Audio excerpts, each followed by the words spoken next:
Hello students, मैं Iqbal sir हाजिर हूँ आज केमिस्ट्री के एक नए टॉपिक के साथ केमिकल रिएक्शन एंड इक्वेशंस। तो आज की इस वीडियो में हम लोग क्लास 10th के केमिस्ट्री के फर्स्ट चैप्टर के बारे में पढ़ेंगे। तो वीडियो स्टार्ट करने से पहले आपसे बस एक ही रिक्वेस्ट है कि अगर आप चैनल पे नए हैं तो चैनल को सब्सक्राइब कीजिए, और अगर पुराने भी हैं और आपने सब्सक्राइब नहीं किया है तो नीचे लाल बटन पे क्लिक करके सब्सक्राइब कर लीजिए। तो सबसे पहले जानने वाली बात यह है कि चैप्टर का नाम केमिकल रिएक्शन जो है, केमिकल रिएक्शन कहते किसको है? तो chemical reaction is a process in which two और more things combine together to form a new substance. बात को समझिएगा, यहाँ न्यू सब्सटेंस कहने का क्या मतलब है? सपोज कि कोई दो चीज मिला और तीसरा चीज बना, और इस तीसरे चीज की प्रॉपर्टी इनके प्रॉपर्टी से अलग है। ठीक है, तो जिस चीज को हम मिलाते हैं इनको कहते हैं रिएक्टेंट।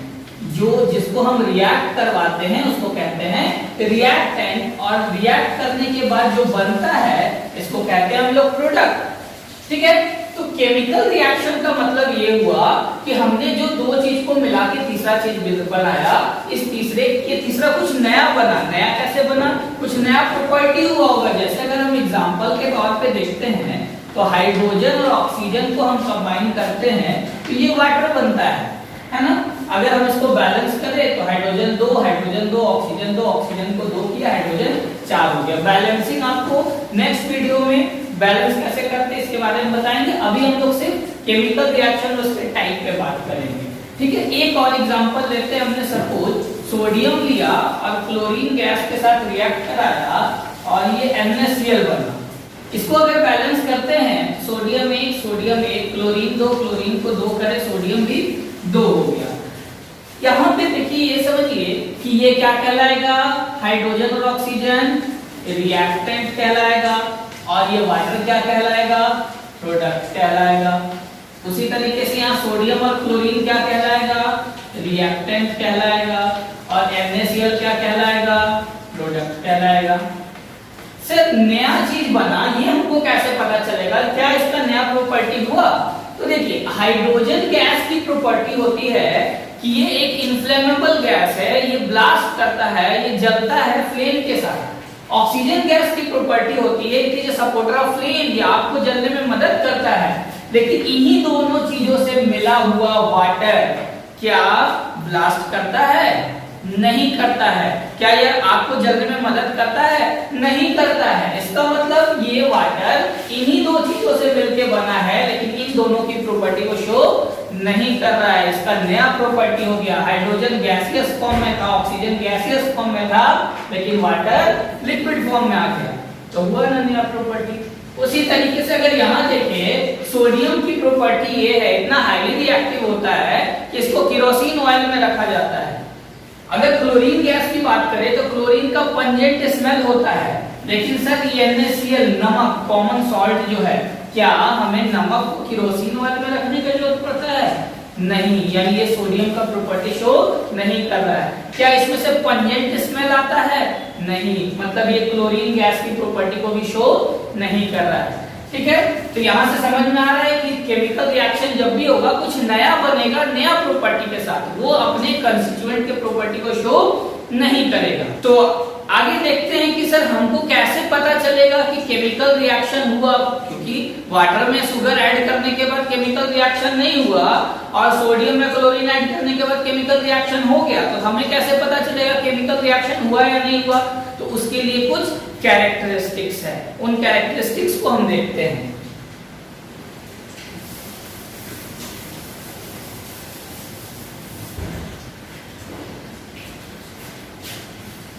तो कैरेक्टरिस्टिक्स ऑफ केमिकल रिएक्शन क्या है?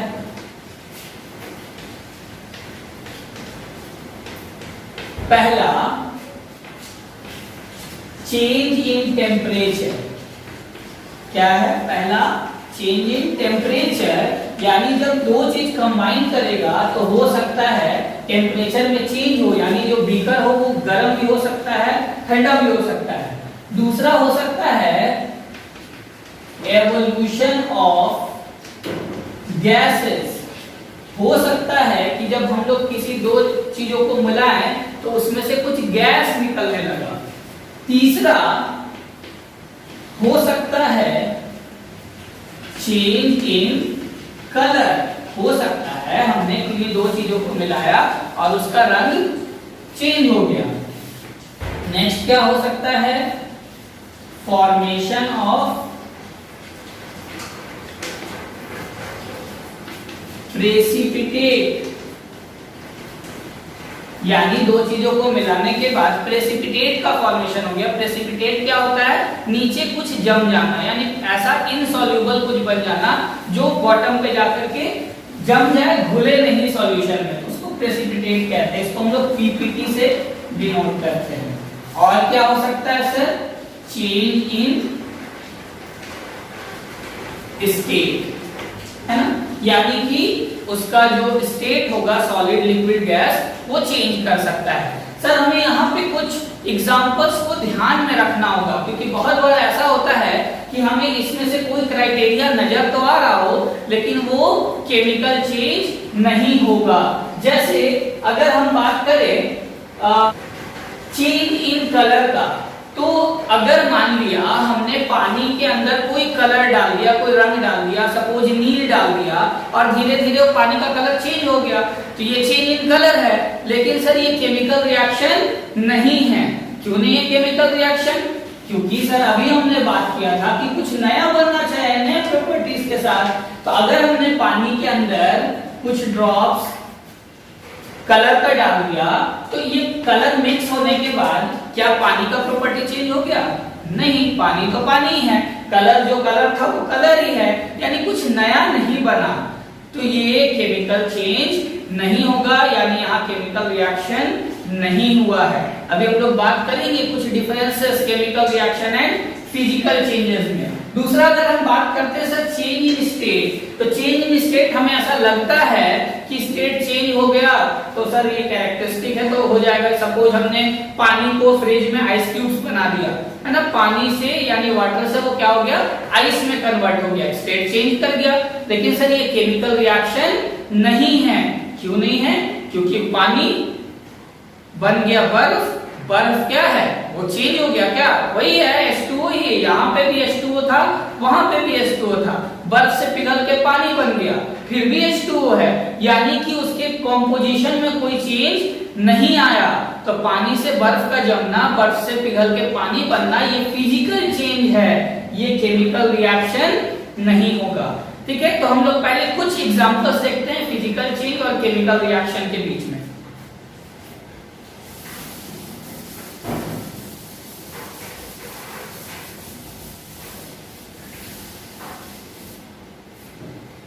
तो अगर हम बात करें कुछ फिजिकल चेंज में और कुछ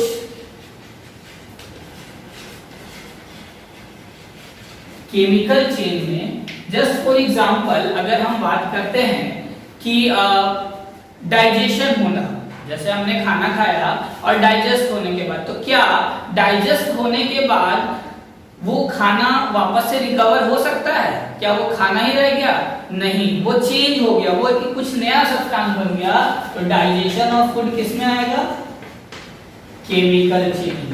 दूसरा अगर हम बात करें formation of curd from milk, दूध से दही बनना, तो दूध से जब दही बनेगा तो क्या वो कुछ नया बन गया ना, वापस से दूध में रिकवर नहीं हो सकता है, तो ये क्या हो गया? Chemical change, formation of curd. अगर हम बात करें ब्रेकिंग ऑफ ग्लास, अगर कोई ग्लास है और ग्लास टूट गया तो क्या वहां पे केमिकल रिएक्शन हुआ? ऑफ कोर्स नहीं हुआ, क्योंकि ग्लास टूटने के बाद मेटल नहीं बन गया, पेपर नहीं बन गया, ग्लास टूटने के बाद भी ग्लास ही है ना। तो ये क्या होगा?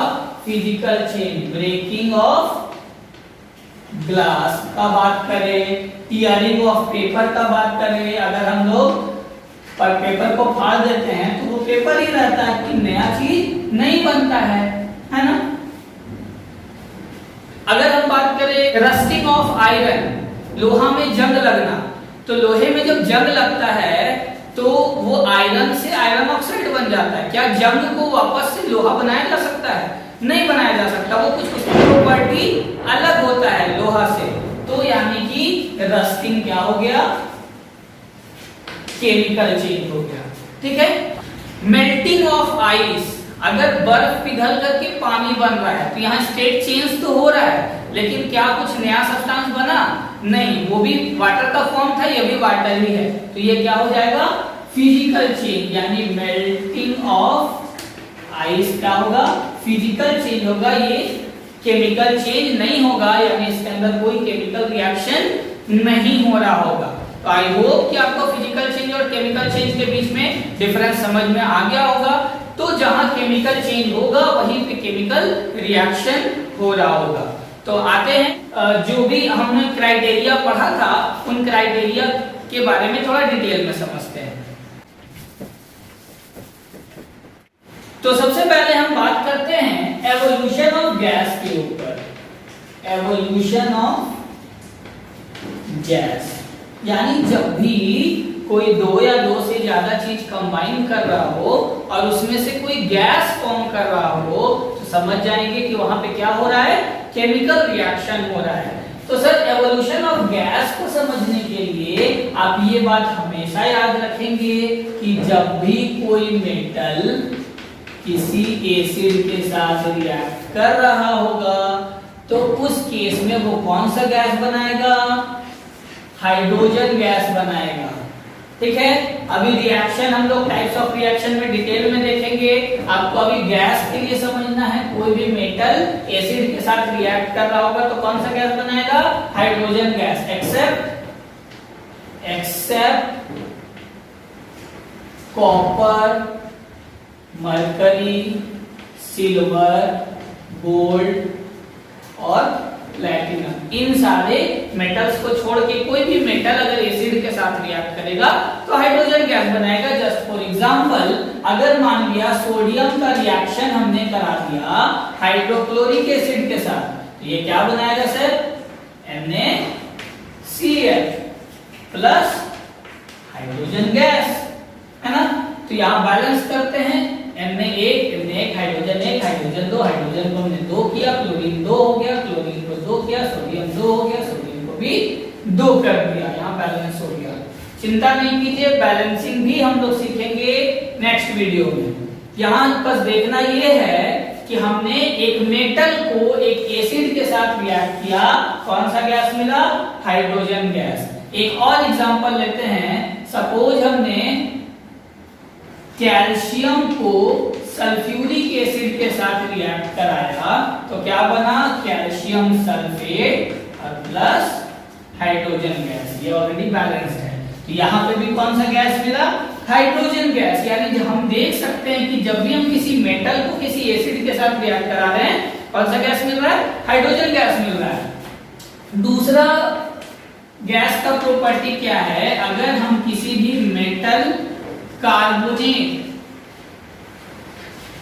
या फिर मेटल बाइकार्बोनेट को रिएक्ट कराते हैं किसी एसिड के साथ तो कौन सा गैस मिलेगा? कार्बन डाइऑक्साइड गैस मिलेगा। ठीक है। इसका भी एग्जांपल हम लोग देखते हैं।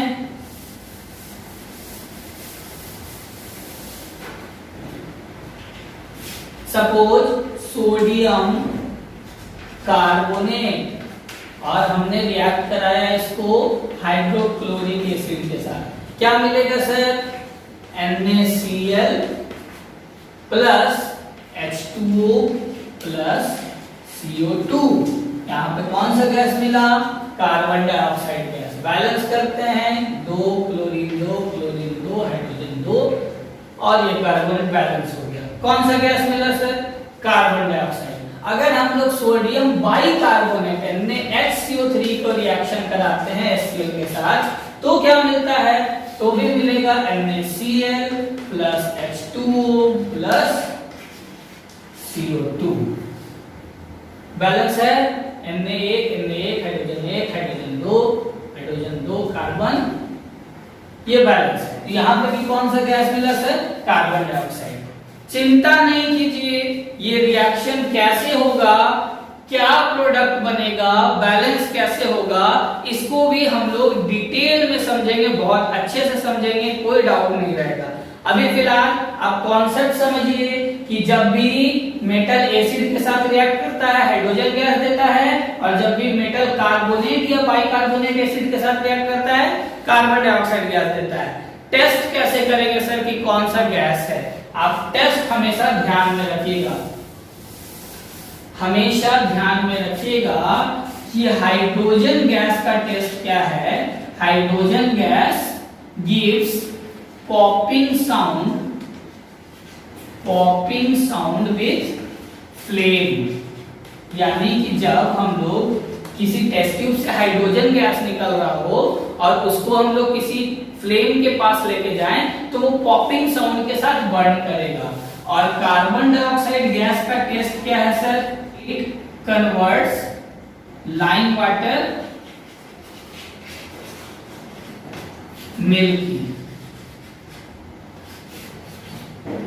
ये क्या करता है, लाइम वाटर से जब हम लोग कार्बन डाइऑक्साइड को पास करते हैं तो ये लाइम वाटर को क्या कर देता है, मिल्की कर देता है, ये दूधिया कलर का बना देता है। ठीक है, तो यहां से हम लोग एवोल्यूशन ऑफ गैस को समझ सकते हैं। यहाँ पे याद रखने वाली बात है, मेटल एसिड के साथ रिएक्ट करेगा हाइड्रोजन गैस, और हाइड्रोजन गैस का टेस्ट क्या है, पॉपिंग साउंड विद फ्लेम। और कोई भी मेटल कार्बोनेट या बाइकार्बोनेट एसिड के साथ रिएक्ट करेगा कौन सा गैस, कार्बन डाइऑक्साइड गैस, और कार्बन डाइऑक्साइड गैस का टेस्ट क्या है कि ये लाइम वाटर को मिल्की बना देता है। चलते हैं दूसरे कैरेक्टरिस्टिक्स की तरफ।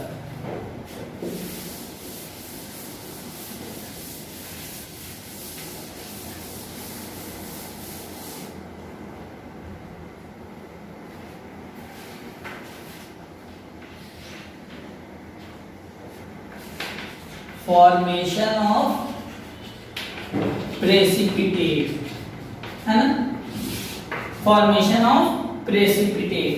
तो यहाँ पर हम लोग कुछ एग्जांपल के साथ देखेंगे कि जब हम लोग किसी भी कंपाउंड को, सपोज जब हम लोग पोटेशियम आयोडाइड को लेड नाइट्रेट के साथ रिएक्ट कराते हैं तो हम क्या देखते हैं, पोटेशियम नाइट्रेट और प्लस लेड आयोडाइड बनता है। और सर ये लेड आयोडाइड इनसॉल्युबल होता है जो येलो प्रेसिपिटेट के फॉर्म में टेस्ट ट्यूब के बॉटम पे जाकर के सेटल हो जाता है।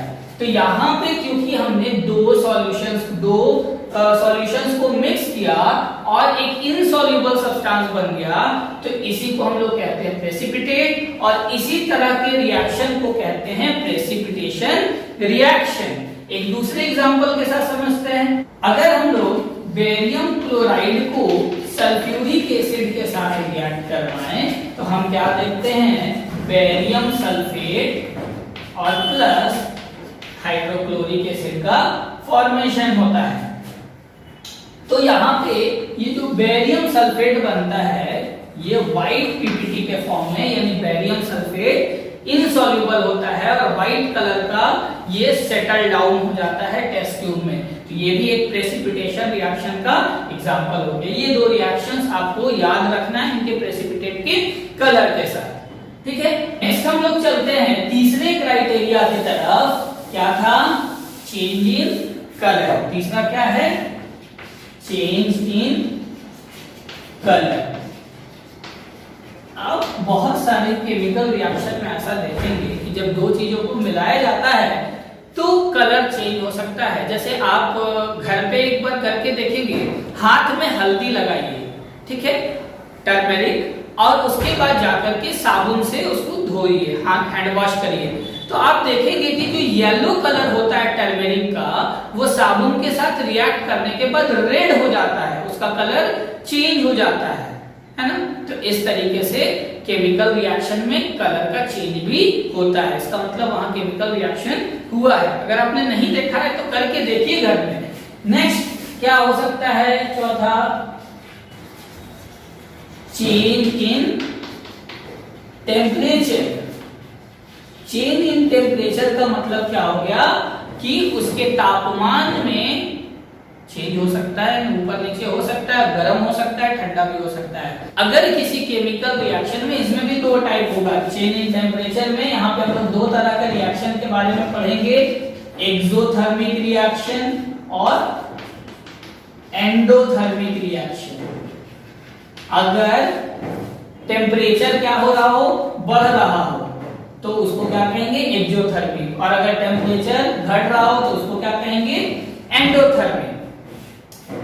तो एक्सोथर्मिक का मतलब जब किसी रिएक्शन में हीट एनर्जी इवॉल्व होता हो, बाहर निकलता हो, तो उसको कहेंगे एक्सोथर्मिक रिएक्शन। और जब हीट एब्जॉर्ब हो रहा हो यानी बीकर ठंडा हो रहा हो तो उसको क्या कहेंगे, endothermic reaction. Just for example, आपने देखा होगा व्हाइट वॉशिंग के दौरान जब चूना को लाते हैं हम लोग, चूना जिसको क्विकलाइन कहते हैं, उसको पानी में डालते हैं तो धीरे धीरे बीकर जो होता है, जो कंटेनर होता है, वो गर्म होने लगता है, उसमें बॉइलिंग आने लगता है अपने आप। हम कोई हीट प्रोवाइड नहीं करते हैं। तो इसका मतलब जरूर अंदर केमिकल रिएक्शन हुआ होगा और उसी केमिकल रिएक्शन की वजह से उसका टेम्परेचर बढ़ गया।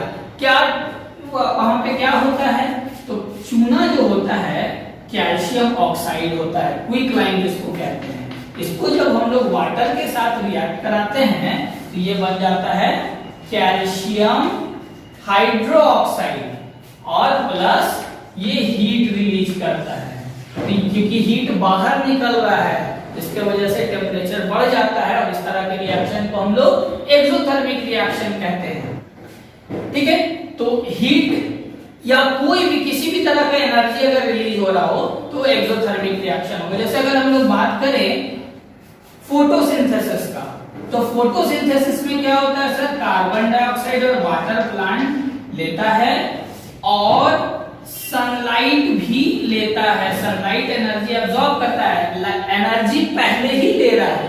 एनर्जी ले करके क्योंकि ये फूड का फॉर्मेशन करता है, इसलिए ये रिएक्शन क्या हो जाएगा, यहां पे हीट, यहां पे एनर्जी दिया नहीं जा रहा, एनर्जी लिया जा रहा है। कौन सा रिएक्शन हो जाएगा, ये हो जाएगा एंडोथर्मिक। यहां पे हीट रिलीज हुआ, ये क्या होगा, एक्सोथर्मिक, है ना।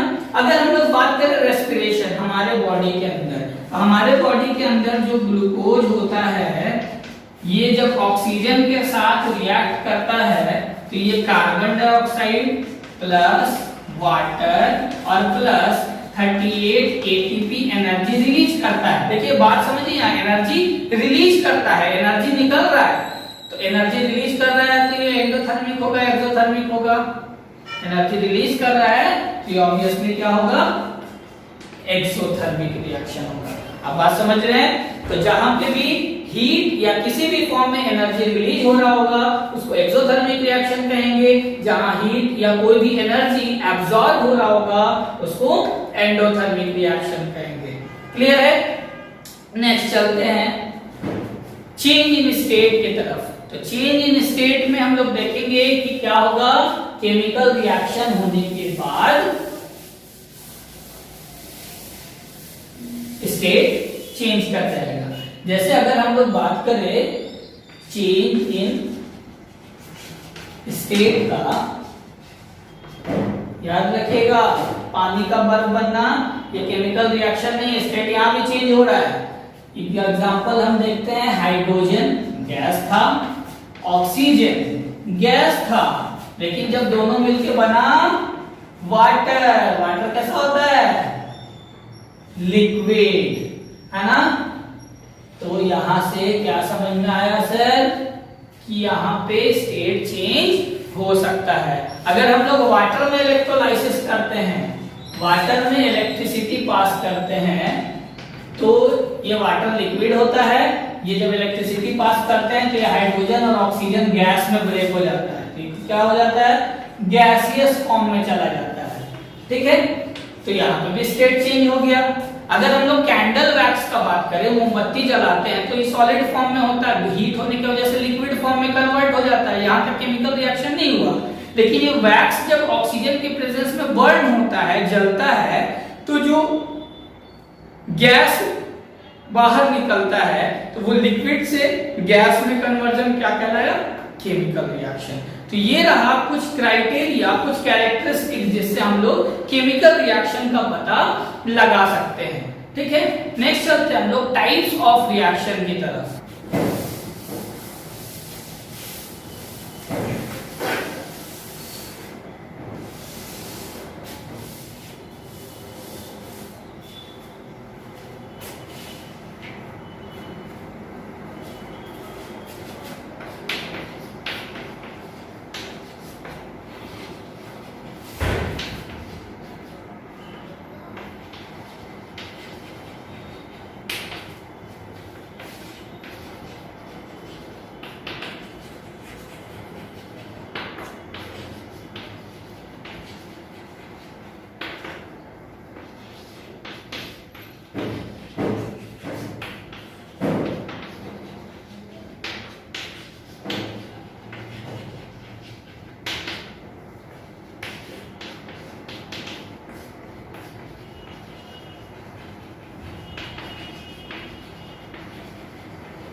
हाँ, तो यहाँ पे हम लोग टाइप्स ऑफ केमिकल रिएक्शन देख पा रहे हैं कि मेजर 5 तरह का केमिकल रिएक्शन होता है। जैसे कि कॉम्बिनेशन रिएक्शन, नाम से समझ में आ रहा है, जब दो चीज आकर के कंबाइन करेगा to form a single product.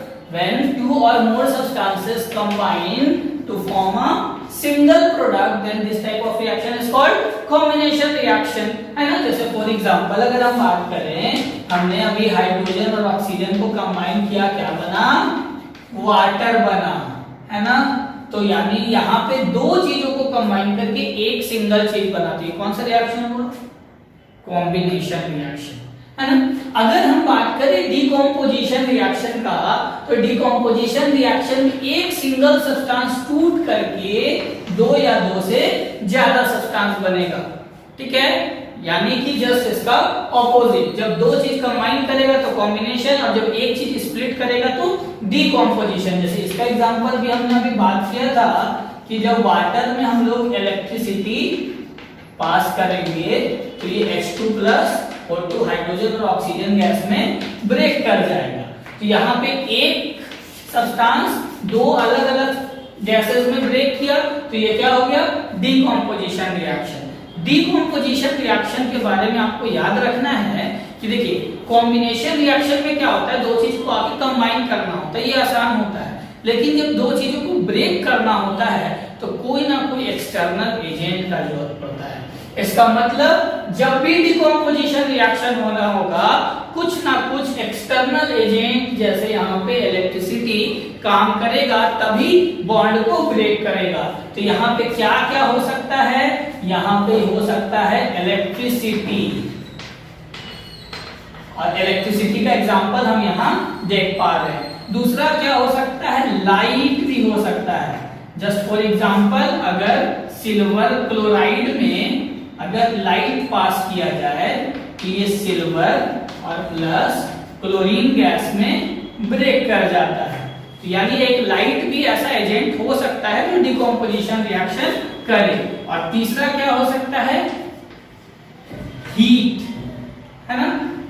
जैसे कैल्शियम कार्बोनेट में अगर हम लोग कैल्शियम कार्बोनेट को हीट करें तो ये कैल्शियम ऑक्साइड और कार्बन डाइऑक्साइड में ब्रेक कर जाएगा। यहाँ हम देख पा रहे हैं कि सर इलेक्ट्रिसिटी, लाइट और हीट, ये तीन एजेंट हो सकता है डिकम्पोजिशन रिएक्शन के लिए, और तीनों का अलग अलग नाम है। अगर इलेक्ट्रिसिटी के वजह से हो रहा है तो उसको कहते हैं हम लोग इलेक्ट्रोलाइटिक डिकम्पोजिशन। क्या कहते हैं?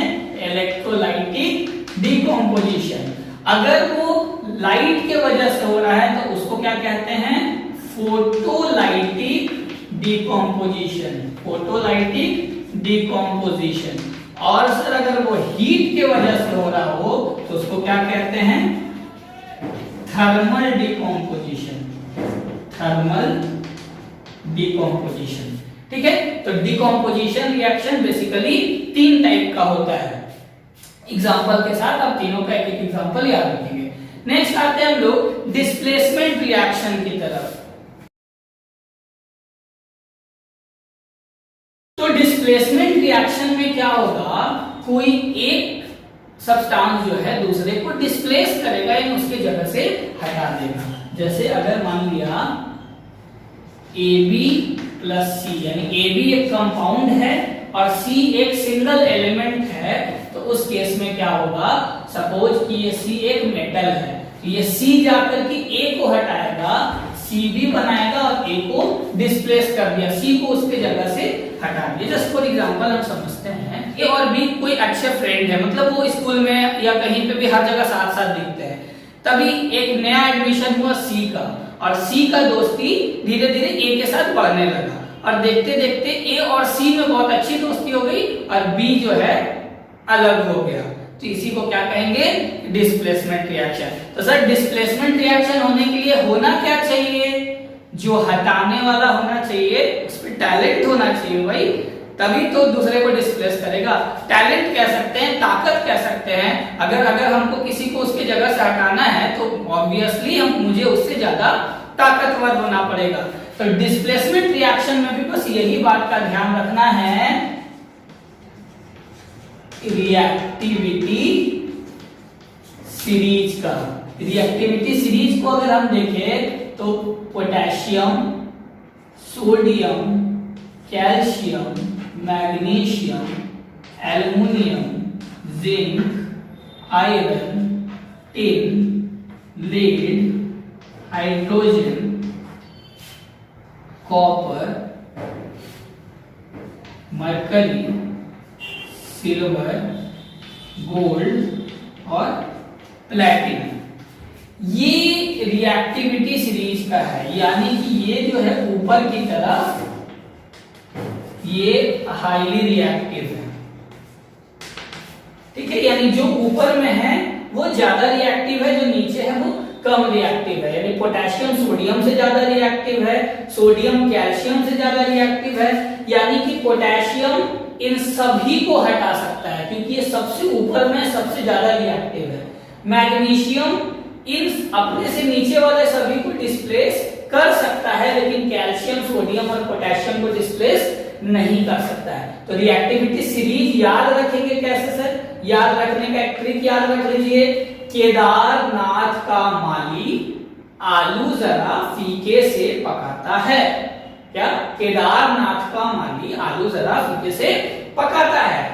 क्यूट होगा silver, gold and platinum. Cute होगा सिल्वर, गोल्ड एंड प्लेटिनम। बहुत आसानी से इसको याद रख सकते हैं आप इस ट्रिक के जरिए। क्या था, केदारनाथ का माली आलू जरा फीके से पकाता है। क्यूट होगा सिल्वर, गोल्ड एंड प्लेटिनम। ठीक है, तो अगर हम लोग एग्जाम्पल की बात करें तो यहां पे हम लोग देख सकते हैं, suppose calcium plus HCl। Calcium क्या हाइड्रोजन को हटा पाएगा, तो यहाँ कैल्शियम हाइड्रोजन से बहुत ऊपर है रिएक्टिविटी सीरीज में, तो बिल्कुल हटाएगा और हाइड्रोजन को हटा के उसके जगह पे आ जाएगा। तो ये हो गया CaCl, लेकिन वैलेंसी इसके हिसाब से होगी, कैल्शियम की वैलेंसी 2, इस पे CaCl2 और प्लस ये हाइड्रोजन गैस के फॉर्म में बाहर आ गया। यहाँ आप देख रहे हैं ना, पहले हाइड्रोजन किसके साथ था, क्लोरीन के साथ था, और रिएक्शन के बाद कैल्शियम क्लोरीन के साथ आ गया और हाइड्रोजन को डिस्प्लेस कर दिया। तो यहाँ पे हम क्या कह सकते हैं, ये डिस्प्लेसमेंट रिएक्शन हुआ है। अगर हम बात करें कि पोटेशियम हाइड्रोक्साइड है और उसमें Na डालेंगे तो क्या रिएक्शन होगा, क्या सोडियम पोटेशियम को हटा पाएगा? तो यहाँ देखते हैं सोडियम पोटेशियम से नीचे है रिएक्टिविटी सीरीज में, इतना ताकत नहीं है इसके पास कि इसको हटा सके। यहाँ पे क्या होगा, नो रिएक्शन। आपको हमेशा रिएक्टिविटी सीरीज को ध्यान रखना है कि कौन हाईली रिएक्टिव है, कौन लो रिएक्टिव है। नेक्स्ट आते हैं डबल डिस्प्लेसमेंट रिएक्शन की तरफ। तो डबल डिस्प्लेसमेंट रिएक्शन में क्या दिखता है कि यहाँ पे दो पेयर होंगे AB और CD, और यहाँ पे क्या होगा, एक्सचेंज ऑफ आयंस, इसका मेटल इसके नॉन मेटल के साथ जाएगा और इसका मेटल इसके नॉन मेटल के साथ जाएगा, है ना। तो यहाँ पे क्या हो गया कि दो यहाँ पे एलिमेंट्स, यहाँ पे दो कंपाउंड था और दोनों ने क्या किया, अपने अपने आयंस का एक्सचेंज कर लिया, ये गया इसके साथ और ये गया इसके साथ। तो जहां पे एक्सचेंज ऑफ आयन होगा वहां पे क्या कहलाएगा, double displacement reaction. Just for example अगर हम बात करें तो यहाँ पे सोडियम हाइड्रोक्साइड और प्लस हाइड्रोक्लोरिक एसिड, अगर इसका रिएक्शन कराएंगे तो ये Na जाएगा Cl के साथ और प्लस ये H जाएगा OH के साथ, तो ये बनेगा H2O। ठीक है, तो यहाँ पे हमने क्या देखा कि एक्सचेंज ऑफ आयन, यानी एक दूसरे के आयंस को एक्सचेंज कर लिया गया, तो ये क्या कहलाएगा, डबल डिस्प्लेसमेंट रिएक्शन। तो आई होप कि आपको ये सारे टाइप्स ऑफ रिएक्शन समझ में आए होंगे। नेक्स्ट वीडियो में हम लोग डिटेल में कैसे बैलेंस करते हैं, कैसे ये सारे रिएक्शंस को लिखते हैं, ऑक्सीडेशन एंड रिडक्शन रिएक्शन क्या होता है उसको डिटेल में समझेंगे। रिवीजन करते रहिए, इतने को समझने की कोशिश कीजिए। और एक रिक्वेस्ट कि अगर आपने चैनल को सब्सक्राइब नहीं किया है तो सब्सक्राइब कीजिए ताकि आने वाले वीडियो अपडेट्स आप तक पहुंचते रहे। Thank you.